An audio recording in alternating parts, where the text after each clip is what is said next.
Hi everybody, it's Mary. I'm reaching out to you today, January 26th. Can't believe we're already a month into 2017. So I wanted to talk to you a little bit today about aftermath. So we talk about aftermath all the time, but I'm not talking about that aftermath. The aftermath, what happens after your abuse. I'm talking about the aftermath from when you tell your story. So we're constantly encouraging you to tell your story, to speak it out loud, to tell it shamelessly, and to let those heavy burdens go, right? And we all have to be in a certain place before we can do that. It takes a lot of time for some people. I know it did for me. But when you are ready to tell your story, you also need to consider how it's going to be received. And that's the aftermath that I'm talking about today. I think back to a story that happened, a situation that happened to me a couple of years ago. And when Laura and I spoke out and we told our story, and it was her, he wrote it down, went viral, and so many people were responding. You know, we got a lot of attention for that. And that triggered a woman from my old neighborhood where I lived for 25 years and was a very active contributing member of the community.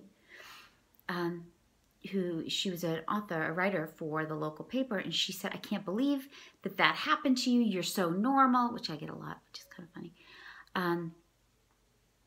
Can I, tell your story in the paper? And I thought about it a little bit, and it didn't feel totally comfortable at first, but Laura and I talked about it, and I decided that, this is what we're all about, right?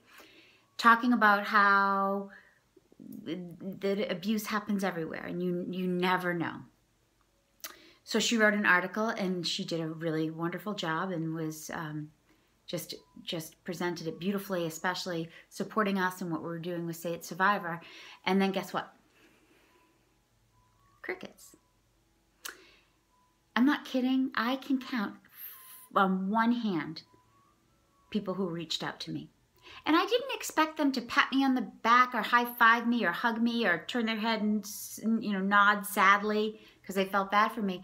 I just thought that somebody would say something like, "I'm sorry that that happened," or "It's great that you're raising awareness," or "Good for you," or "Go to hell," or whatever, but nothing. I think 5 people reached out to me. And of those 5, only 2 were good friends of mine. So here's the takeaway. We're always reminding ourselves, Laura and I are always reminding ourselves not to assign intention to people. So just as I've said before, and we've said before, there's nothing personal about our sexual abuse. It had nothing to do with us personally, right? We also can't take other people's reactions personally because we don't know. I don't know why people didn't reach out to me. Maybe it happened to them. Maybe they're still afraid to speak about it. Maybe it's uncomfortable. Maybe they're still mired in that, "Oh my gosh, this is taboo. It doesn't happen in my neighborhood."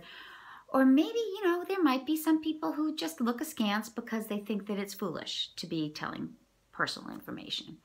So we do encourage you wholeheartedly to tell your story and to think a lot about what you're going to say and how you're going to send it out into the world.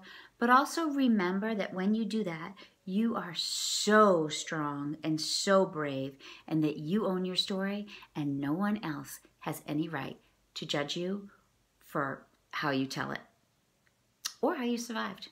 So that's my story for today. Bye, guys.